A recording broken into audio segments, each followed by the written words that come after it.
Switchcraft is recorded live 3 times a week on Tuesdays and Thursdays at 3 p.m. U.S. Eastern and on Saturday at whatever time I can get to it. Tune in live over at twitch.tv/runjumpstomp. This episode of Switchcraft is brought to you by Kevin Clark. Support Switchcraft and my other content for as little as $1 over at patreon.com/runjumpstomp. There we go. Whoops. I talked a little bit at the end. Let's edit that out. Delete. Save. We'll go ahead and save this as SC189. And I did not pick a sponsor, so give me a second to put a sponsor on here. New sponsorship. Today's Thursday, so I'm going to go with, I'm going to go with Amazon Prime. Because that is free for everybody.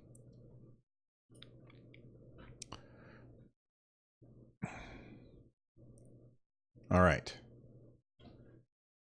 Switchcraft episode 189 is brought to you by Amazon Prime. I have been a member of Amazon Prime for a very long time. Things that we used to go to the store for, we buy on Amazon. It just arrives 2 days later. They have a really good return policy, so anything that I'm not happy with, I send back. And in my opinion, it is one of the best subscription services you can have. Why am I talking about it? Because if you use my link to Amazon Prime, you can get 30 days of Amazon Prime for free. That's free shipping, Prime Music, Prime Video. It comes with Twitch Prime. And best of all, if you sign up to Amazon Prime using my link, you are directly supporting the show. So if you want to help out the show and check out Amazon Prime for free, head on over to runjumpstomp.com/Amazon Prime. There we go. We'll name that sponsor. And we'll name that patron. Save.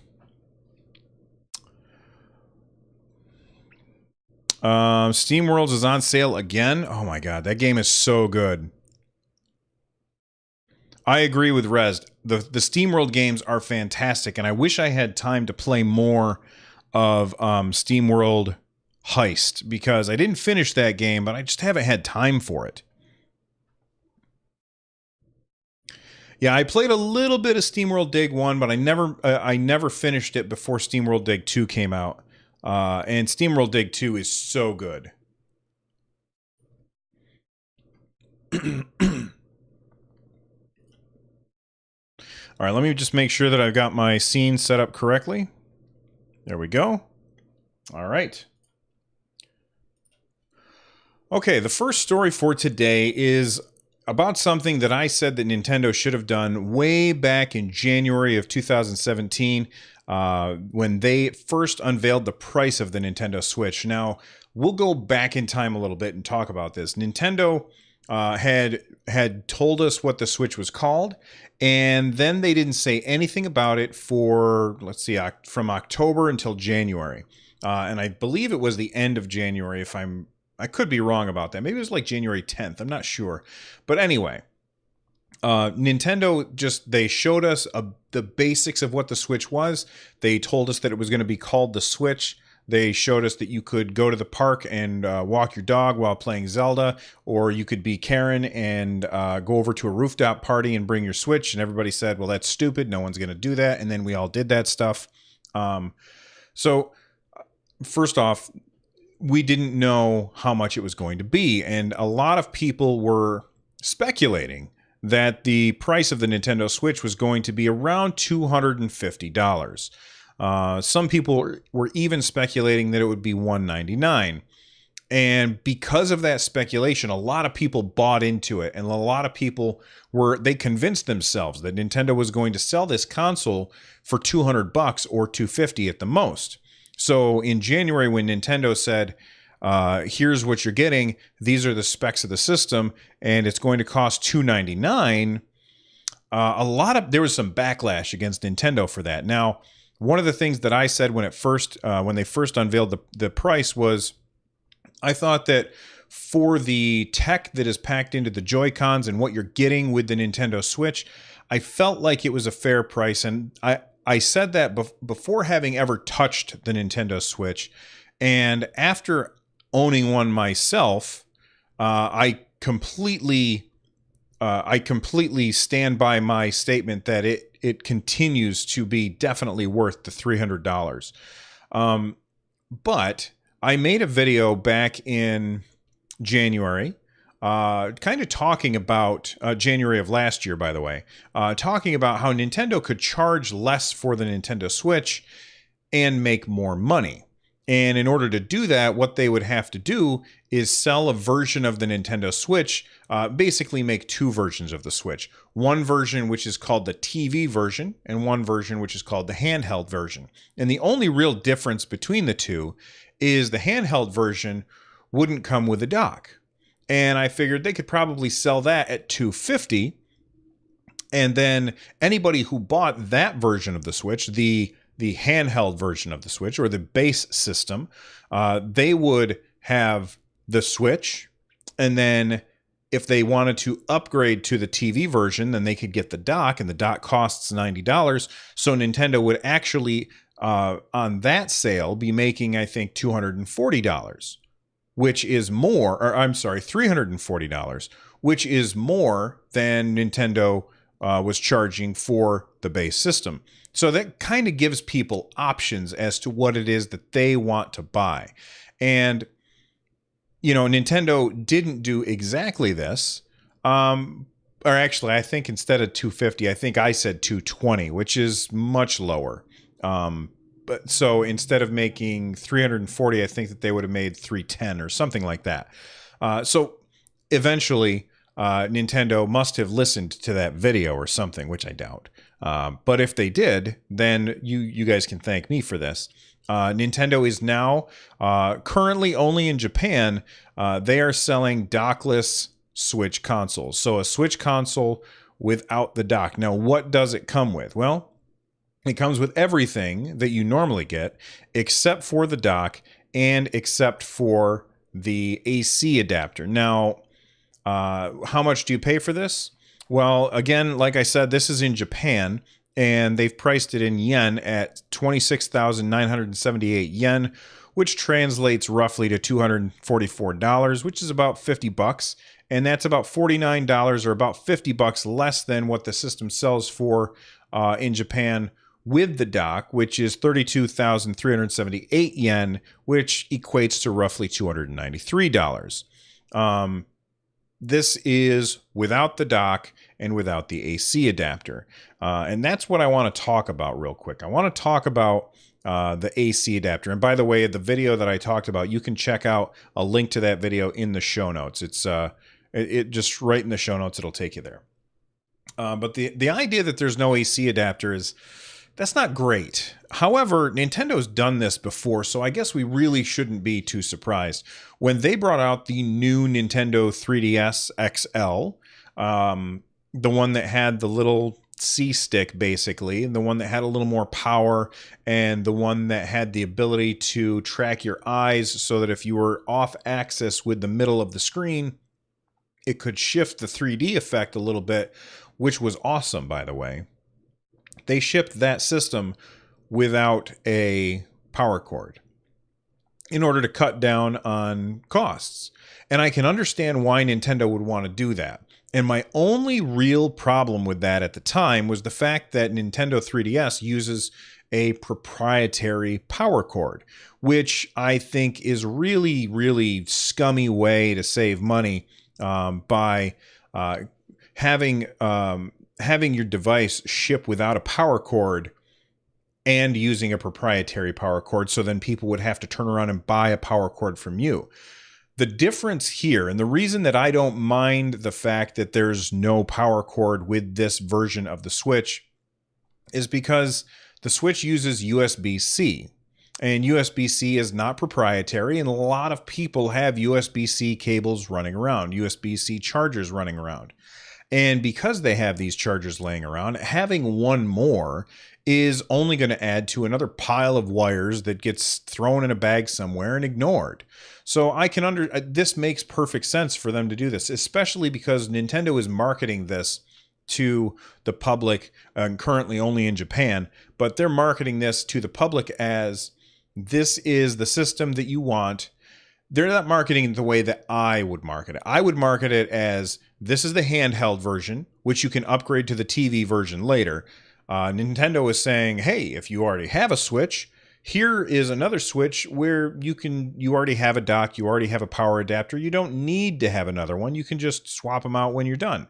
And I think that that's a bad way to market it, but so far Nintendo has been doing pretty well with marketing on the Switch, so maybe I'm wrong. I am curious as to what you guys think about this. Do you think the fact that it's missing the AC adapter, do you think that that's a big deal or not? What I'm going to do is I'm going to make a Twitter poll that I will post. If you follow me on Twitter, it's at RunJumpStomp. I will post that after the show today, and you guys can vote and let me know, what do you think? Do you think the inclusion of, or the, how do I want to phrase it, the lack of an AC adapter is a deal breaker for you? Anyway, let me know on Twitter. All right, so I'm going to go ahead and take care of that tweet now. Otherwise, I will forget because I'm an old man. Is it because that's the only way to bring the price down? I don't know. I don't think it costs very much to make one, or to what's the word I'm looking for, to buy one. I don't think they're very expensive. TF Wagner says everyone wants a dock without a power cord. What? All right. So, do you think the Switch without a the dockless Switch without, let's do Nintendo Switch. Nintendo Switch without the power cord is a big deal? Question mark. Poll. Yes. No. And we'll say that the poll length is 2 days. Tweet.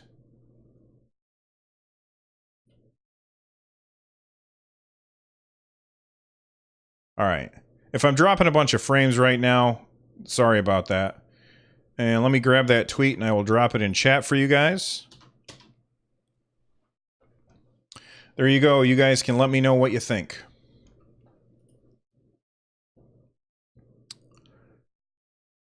Let's see.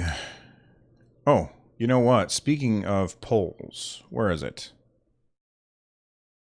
There, I will do that next. All right, speaking of Twitter polls, I did a Twitter poll last episode, and I asked, are you guys excited for Mario Rabbids Donkey Kong DLC? And we had 34 votes, and I cannot believe the results. 50% said yes, and 50% said no. So that is really interesting to me. Half of the people really care about it, and half of them don't care at all. So that is interesting.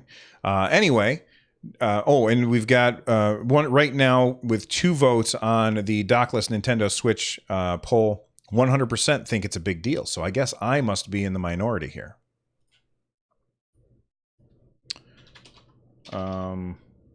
Poll. Dockless. Save. I can close that and look at that tomorrow. Hey, Mango Tree, what's up, man?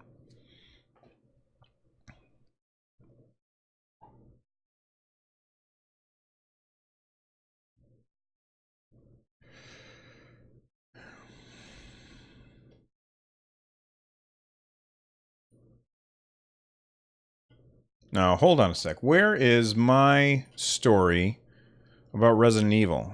Okay, here we go.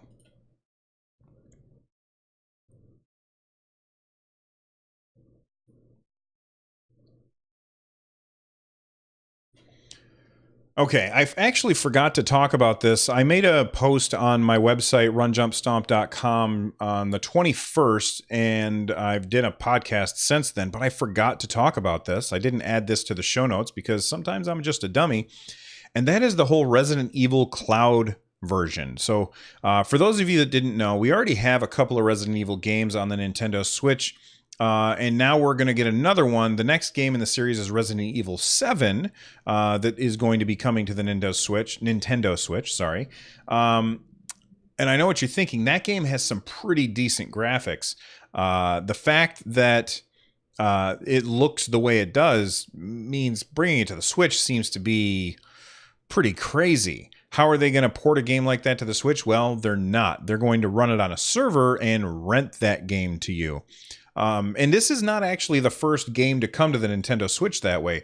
Previously, games like Phantasy Star Online 2 have come to the Switch that way. Now, the difference between that, which I'm okay with, and this, which I'm not really okay with, is Phantasy Star Online 2 is an online-only experience. That is it's basically an MMO. And because it's an MMO, it makes sense that you would have to be connected to the internet all the time. Resident Evil 7 is a single-player game, and the idea of renting a single-player game that is running in the cloud, I don't really like that idea, personally. Now, why would a developer do this? Well, simply put, they've got a game that they've made. They put a lot of work into the game that they've made, and they're running that on, much more powerful hardware like the PS4 or the Xbox One or a PC. I'm not sure if it's on PC, but I think it is. And they're looking at the number of Switches that are just flying off the shelves. Like, Switch is selling like crazy. Nintendo has said that they expect to sell 20 million Switches this year alone, this fiscal year. So in fiscal year 2018, EA has predicted that Nintendo will be selling will by the end of this calendar year, not fiscal year, but calendar year. So ending in December 31st, EA is predicting that Nintendo will have sold 30 million Switches. That's a lot of potential customers that Capcom is looking at and saying, this game is too powerful to run on the Switch, and it's way too much work to bring in some lower res textures and do all that stuff in order to make it so it runs on the Switch. So why do all that, porting a game to a much less powerful console, when you can just run it in the cloud with applications that we know already are working? For instance, there is a company called Rainway, which I've talked about on the show before. They were bragging that they were going to be able to stream games from your Steam computer over to, whoops, I just hit my Stream Deck, over to the Switch, using their Rainway app. And they were talking about how they could do it, and they showed pictures of it running on Switch Dev Kit, which is all well and good, but Nintendo would never approve that. What Nintendo would approve is a company like Capcom selling a game that way, rather than allowing me to play whatever the hell I felt like on my Switch, because Nintendo doesn't want people playing certain kinds of games on the Switch, I bet. If they're the same Nintendo that we've always known. So I can totally understand why Capcom would do this. I'm not personally interested in it, though. Now, how much is it going to cost to play this game on the Switch? It depends on how long it takes you to finish it, which could sound really bad, but I think the pricing structure is probably okay. Let me look at it here. It says, let's see. You can play it for 15 minutes for free. So you get the first 15 minutes just to try it out. And after that, it's going to cost 2,000 yen, which translates to roughly $18. And that will last you 180 days.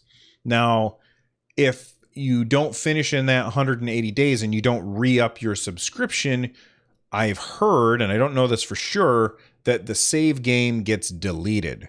And I think that a lot of people would be very unhappy about that. And for me, I know that most people could probably finish the game in that amount of time. Easily you could finish the game in that amount of time.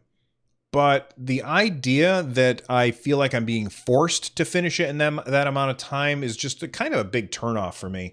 And it makes me not interested in playing this game on the Switch. If I'm going to play Resident Evil 7, which I'm probably not, because I don't like super gory games. I'm going to play it on PS4. I'm going to play it on the platform that it's going to be best on. Not just best graphics, but the best overall experience. And if I take the Switch and the PlayStation or the Xbox or my PC, most of the time I feel like the Switch is the best place to play the game. But there are some games that are just going to be a better experience playing on the PlayStation or playing on your Xbox. And I think that overall, Resident Evil 7 is best played on one of those other platforms, and playing it on the Switch, it just doesn't seem to make sense. Now, if they had a downloaded version where you don't have to have a constant access to the internet, then I think that that would be okay.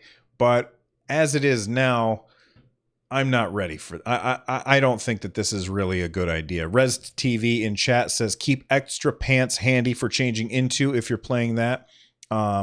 He wants me to play it on PSVR. I don't have a PSVR yet. I might be getting one when my son is a little bit older. I have a PlayStation 4 Pro, and I want to play PSVR, especially Beat Saber, because that looks awesome. But, you know, they have those warnings on it that you're not supposed to use it if you're under 13, and my son is about to turn 10. And, you know, it makes me a little uneasy letting him use it. And then I also feel a little guilty for having it in the house if he can't use it, because it's this cool technology thing, and he loves technology. Like, he's in tech club at school, and he wants to be a programmer when he's older, and, you know, all that stuff. I just feel like it would be kind of mean of me to have a PSVR in the house and not let him use it. But then at the same time, I don't want him to use it because I've heard it might be bad for his eyes or something like that. But that might be, I mean, at this point, we've completely gone down a rabbit hole, but that might be like one of those things where our parents were always yelling at us to not sit so close to the TV, which honestly, I don't understand why I did when I was a kid, because now if I sit on the floor, it is very uncomfortable. And we had these couches. Like, why didn't I just sit on the couch? I don't know.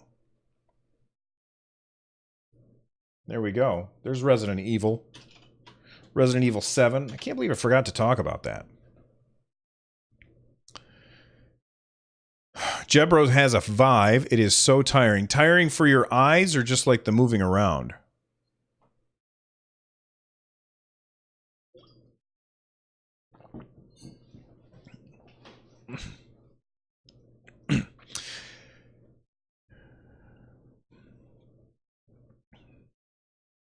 Tiring for both. Fair enough. Yes, everybody be on your best behavior. Jebro is a licensed psychologist in the great country of jolly old England. Res TV hasn't seen the release date for Beat Saber yet in VR. I'll tell you what, man, that game looks so good. It looks so good. I can't wait to play it. All right, and honestly, everything that I just said might go out the window if Beat Saber turns out to be as awesome as I think it is, or as awesome as I think it's going to be. All right, let's close that, and we'll close that. Okay, here we go. So for those of you that didn't know, South Park, the newest one, Fractured, is kind of buggy on the Nintendo Switch. And I don't know if it's buggy on the other platforms as well, but on the Nintendo Switch, there is a game-breaking bug where if you go into a like a phone booth, you're following somebody into a phone booth, and you'll get caught in a loading loop, and then it will delete your saves. And when that happened, I've been telling everybody, and I've talked about this a couple times now, but I've been telling everybody, don't play your game yet. Just wait. If you already bought the game, just wait, or try and return it if you're unhappy. It'll get fixed eventually. Well, Ubisoft has finally gotten around to fixing it. The patch is now live. This comes from Nintendo Everything, and it says here, this is the information that Ubisoft passed along. It says, we're committed to continued improvements to the game to give you the best experience possible, and will soon release a patch for the Nintendo Switch. The patch has been submitted to Nintendo, and the process for deployment usually takes 2 weeks. In the meantime, we ask that players continue to only use the first 3 save positions, not including the autosave. You can find more details on safely moving to your first 3 save slots here, and there's a link there. You can follow that if you go to the show notes.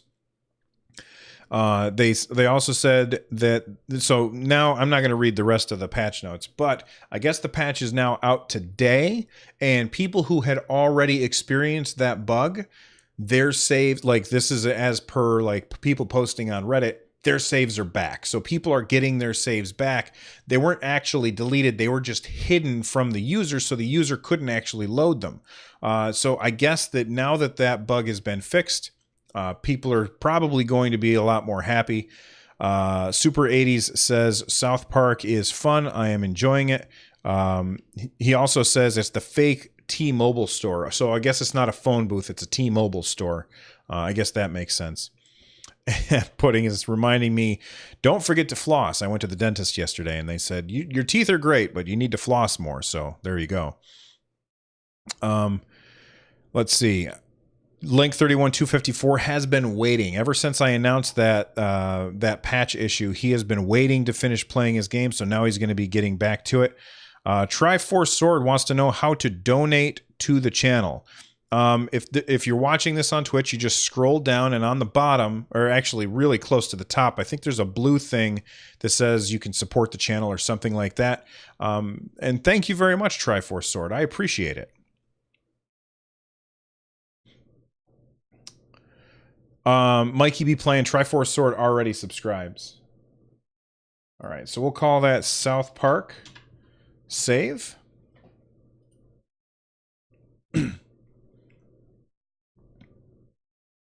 All right.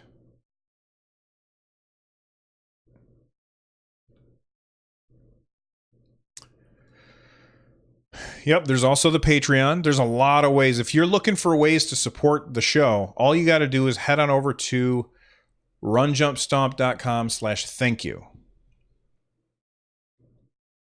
All right, what's next on the story?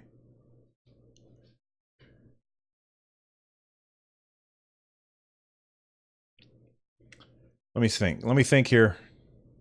Okay, here we go.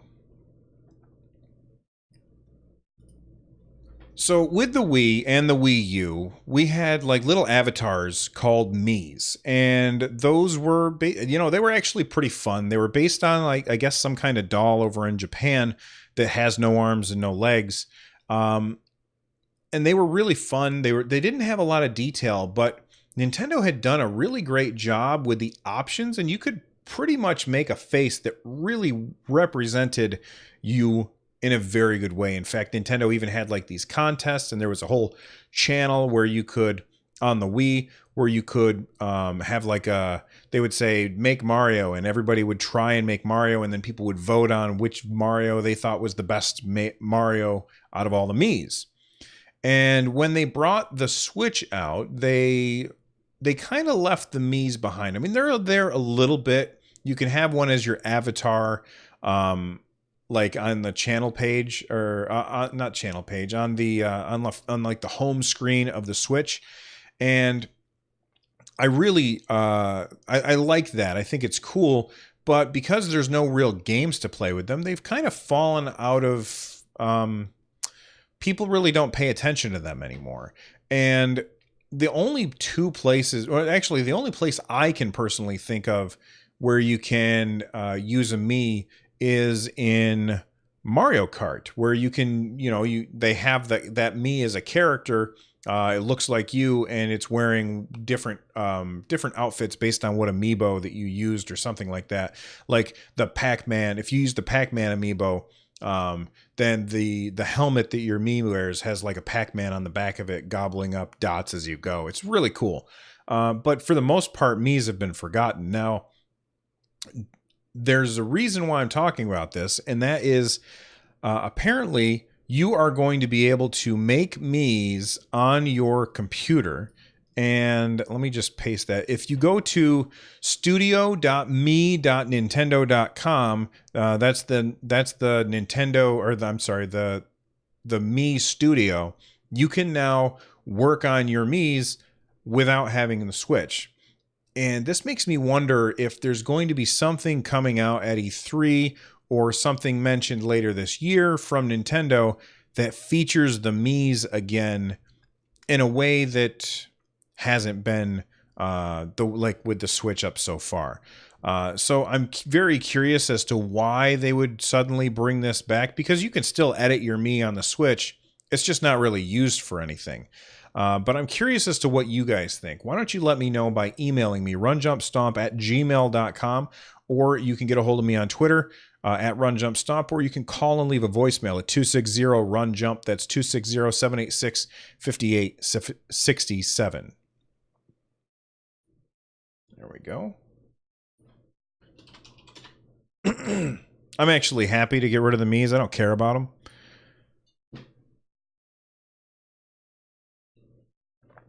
They were cute, but meh.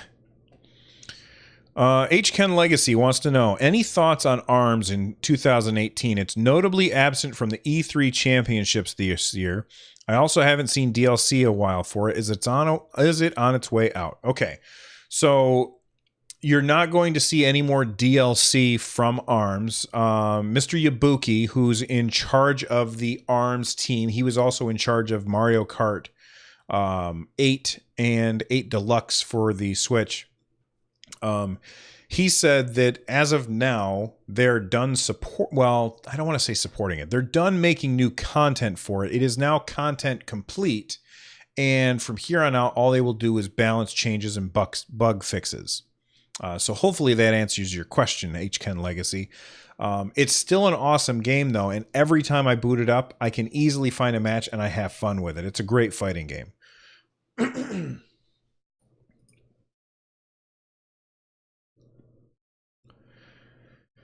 Okay.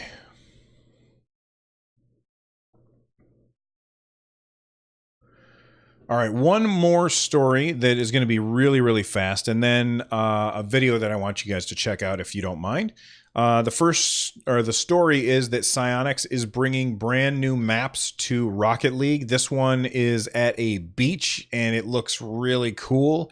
It's got a real 80s vibe from the video. You can find. You can see the video if you just click on the link in the show notes. Another video that I want you to check out if you've got time is my first look at, I can't remember the name of the game, Punch Club. Punch Club is this really interesting game. It's actually out now, but I posted my first look on my YouTube channel, which is youtube.com/runjumpstomp. And on that channel, excuse me, on that channel, or on that video is what I meant to say. I play through the first 10 minutes or so of the game. It is like a tycoon kind of game where you are in charge of becoming a better fighter or a better boxer. And you don't actually fight by pushing buttons in the game. You fight by selecting the moves that your character will use and then hitting a button and getting into a fight. And watching the character's energy drop and skills increase, and then you can go after that and you got to eat in order to get your energy back up, and maybe go to the gym and run on the treadmill for a while or lift some weights in order to increase your stats for strength training. And I've only played about 15-16 minutes of the game so far, but what I did play, I had fun. Now, my only criticism so far was that in the fighting, I felt like I didn't have anything to do. So it's not like what I assumed by watching the video was that it was like a rhythm game where when the red dot floated up, I had to push a certain button, but that's not it. When the red dot floats up, that means that what you've done has increased your strength, or what you've done has increased your stamina for a blue dot or something like that. I can't remember.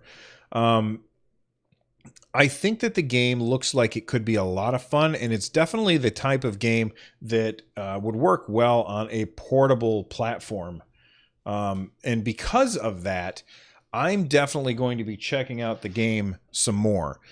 So if you want to check out that first look video, make sure you head on over to youtube.com/runjumpstomp, and it'll be at the top, or you can just follow the link in the show notes.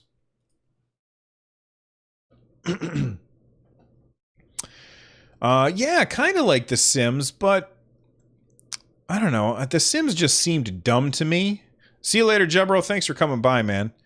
The Sims just seemed dumb to me. It never really was enjoyable to me. This one seems more fun. Res TV says, painted myself. New tip from Mikey be playing for $5. Well, you know what that means, everyone. That means it's time for the hype hat. Thank you, Mikey. I appreciate it, man. There you go. I would just subscribe, but this is more direct. That is true. It is more direct. You just don't get the perks of a subscription. But I appreciate it, man. Really appreciate it. There is an ant in my office, and I just murdered it. All right. Thank you very much, Mikey. I appreciate it, man. All right. Oh, what was I was reading what Rez said. Painted myself into a corner in that game. Didn't realize that the broken down building was my job. Never went, ran out of money, had no way to get more since I was starving, need to restart. Oh, man, that sucks. You know, I tried to go to the broken down building, and I got beat up on my way there, although I think that was story stuff. I got stuck in that game in the grocery store because your character walks in, and then after I finished what I had to do, I was trying to walk out of the building, and I couldn't, but I didn't realize you had to hit a button in order to bring up the menu to leave. It's funny. Ken Legacy, man, that tier 2 emo is so good. You're killing me. Which one's the tier 2 emote? You know, I don't have any tier 2 subscribers, so I have no idea. I can't even remember what it is, and I can't look it up in the chat program that I'm using right now. Is it the facepalm one? Run, jump, fail? Is that the one? I think that's the one. That is a pretty good one. I'm not gonna lie. No, the Marv one is the tier 3. Run, jump, Marv. That's where Marv jumped onto my head or something.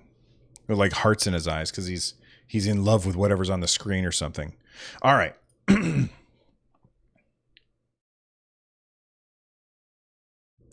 All right, here we go. All right, let's finish up with an email, a review, and then we'll get out of here. The email is from Ethan. They say, hey, it's Ethan, or Triforce Sword. I listen to you all the time. You persuaded me to buy Splatoon 2 and Super Mario Odyssey, and now I can't stop playing them. I now have my eye on other games because of you. You are an actual inspiration for an upcoming college kid like me. I hope one day to work for the PlayStation podcast, but that doesn't mean I'm not a Nintendo fanboy. Have any podcast tips? I love your show. Keep it up. P.S. Your wife makes the best dock socks in the world, literally, and awesome hat. And look at that. I'm wearing the hat right now. All right. Ethan, thank you very much for the email and for the very, very kind words. I really appreciate it. As far as podcasting, if you want to be a podcaster, the only thing that you need to do is find something that you really like to talk about and hit record. You don't have to have the best equipment. I did not start out with the best equipment. I started out with the microphone behind me, which if you're watching the YouTube video or the Twitch video live, you can see the microphone that I'm pointing at behind me right now. That was a Samson Meteor mic. And that mic was like $60, which is that at the time I thought, woof, I'm spending a lot of money on that microphone. And you know what? That microphone served me well while I was using it, and it still works, but I wanted to upgrade eventually. But overall, you don't have to have the best equipment. You just start with whatever it is that you can afford. Find a topic that you really like to talk about. There are ways to get, your podcast out there for free. And the biggest hurdle is to come up with whatever it is that you want for hosting. There, I couldn't get that word out of my brain. Hosting, I use fireside.fm to host my podcast, and that's because they also give me this really fantastic looking website. Like if I go here, like this is my website, and I don't know how to make a website. I used to do HTML a million years ago, back when I was a cryptographer for the Army, but I don't know how to do modern website design, and I think that they make a really good looking website. Like, look at this. I can go and look at all of the guests that have been on my show before. There's all of the subscription buttons down there. I think Fireside is a really, really good platform, and I don't get anything if anybody signs up through like through my link or anything like that. I don't get anything. So that's just me saying I'm very happy with Fireside, but that's a more expensive option. My mic is a very expensive microphone, and that's because over time, once I had an audience, the audience was contributing through my Patreon. I take that money that they send, and I don't just use it to buy ho-hos down at the store. I reinvest it into better lighting for, like, I've got a couple of studio lights over there. I've got this really expensive microphone. I've got my mixer now. But you don't have to start like that. You can start lower quality. And if your content is good, then people will listen even though the quality is low. Now, that being said, if you're going to do a podcast, you want to, you definitely want to increase your production value as much as you can, because there are some people like me who will kind of be a snob about it. And if I listen to a podcast and the quality doesn't sound very good, I'll just be like, well, I'll listen to somebody else instead. It's not that I hold anything against people who don't have the best equipment or anything. It's just, I know that there's better quality out there, and I'm less likely to give somebody a chance if they don't have the best quality. But my podcast, I feel like, is very successful. I never, ever thought that I would have as many people listening to or watching this. I just do this because it's fun. And I would do it even if nobody was listening, because I did it with nobody listening for like 2 years. So now that I've got that all out of the way, thank you very much, Ethan, for emailing me. If you want to talk about something and you're passionate about it, just hit record and eventually you will find an audience. That's my advice to you. If you want to email me, you can do so, runjumpstomp@gmail.com. Let's move on to a review. Christian Omar gave the show 5 stars. They said, best Switch podcast, very informative and professional. Keep up the good work. Thank you very much, Christian, for the review. Reviews on Apple Podcasts are huge as far as getting traction, getting people to find you. If you have no reviews, it's really difficult. If you've got low reviews, it's very difficult. And the more reviews that you have, the easier it is for somebody to say, you know what, I'll give that a shot. So if you use an Apple device, head on over to Apple Podcast and just review the show. It would be a big, big help to me. All right, let's get out of here. And we'll say, I don't know, feedback. Save. Speaking of Fire, did the Fire Watch come out on Switch? My Safari app on the phone isn't working right now. I don't think Firewatch is on Switch, but if it is, you should buy it because that game is sweet. All right. All right, everybody, we are out of here. Don't forget that if you want to watch the full show, you can either head over to twitch.tv/runjumpstomp and watch live on Tuesdays and Thursdays at 3 p.m. and on Saturdays whenever. Just make sure you hit that follow button so that you're notified next time that I go live. If you can't watch live because you're busy at those times, or if you don't like using Twitch, then you can head on over to youtube.com/runjumpstomp and you can watch the full show there. Don't forget to hit the subscribe button, and then there's a little bell next to the subscribe button, that's the alert bell, and it'll let you know every time I post something new, which is probably 3 or 4 times a week I will post a new video on there. Let's see, what else? If you are looking to support my content, you can do so by heading on over to runjumpstomp.com/thank you. Once you're over there, there are a lot of different links that you can use to support the show. I really appreciate all of the people who have supported the show so far.